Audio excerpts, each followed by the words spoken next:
तर मला माझी एक जुनी आठवण डॉक्युमेंट करावं वाटली म्हणून हा व्हिडिओ रेकॉर्ड करतोय. तर hello everybody and welcome to our video. तर ती आठवण अशी, मला जिमचा छंद, आवड किंवा नाद कधीपासून लागला. तर मी जेव्हा 8वीला होतो तर कमांडो हा मूवी लागला होता विद्युत जामवालचा, सर्वांना माहितीच असेल. तर त्यामध्ये स्टार्टिंगला इंट्रो दाखवलाय इंडियन आर्मीचा, की तो इंडियन आर्मी 100च्या बरोबर असतो असं सांगितलं गेलं त्यामध्ये. तर त्यामध्ये विद्युत जामवालची बॉडी दाखवली आहे, तो वर्कआउट करताना दाखवलाय, तो स्टंट्स करताना दाखवलाय. तर ते बघून माझ्या मनात एक प्रश्न पडला, अशी एक उत्सुकता आली की यार हा जो काही हिरो आहे, तेव्हा माझं नाव पण माहित नव्हतं. तर मला असा एक विचार आला की यार हा जो हिरो आहे तो एक्सरसाइज करतोय, व्यायाम करतोय आणि एवढे खतरनाक स्टंट करतोय. यार जर व्यायाम केला आपण आपली बॉडी स्ट्रॉंग बनवली, ठीक आहे, तेव्हा आलो ते मनात विचार की आपण मस्त भारी बॉडी बनवू, असं करू तसं करू. तेव्हा काय छोटा होतो, आठवलं होतं मी, ठीक आहे.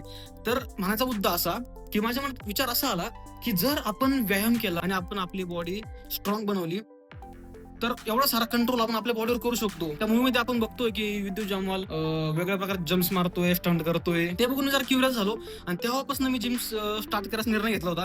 आणि तो इंट्रो बघताच मी माझ्या घरामध्ये पुशअप्स मारायला सुरुवात केली. मला अजून आठवतंय. आणि त्यावेळेस मला काहीतरी 8 ते 9 पुशअप्स केले होते फक्त. तेव्हा ठरवलं होतं भाई यार आपण मस्त बॉडी बनवू आणि सो कॉल्ड फिजिक्स वर मात करू, आपण आपली बॉडी कंट्रोल करू, स्टंट करायचा प्रयत्न करू. आणि जे लोक मला ओळखतात त्यांना पण माहिती आहे की थोडंफार करतोय मी पण, मार्शल आर्टची जरा आवड आहे मला, ठीक आहे. भले की मी क्लास वगैरे नाही गेलेले, पण एक एक्सपिरियन्स मला शेअर करावा वाटला. आणि ज्यांनी कोणी फर्स्ट टाइम पुशअप्स मारले आपल्या लाईफमध्ये, फर्स्ट टाइम जिमला गेले होते, होप त्यांना देखील माझा हा अनुभव किंवा ही स्टोरी ऐकून त्यांना ते आठवेलच. तो बस आज के लिए बस इतना ही.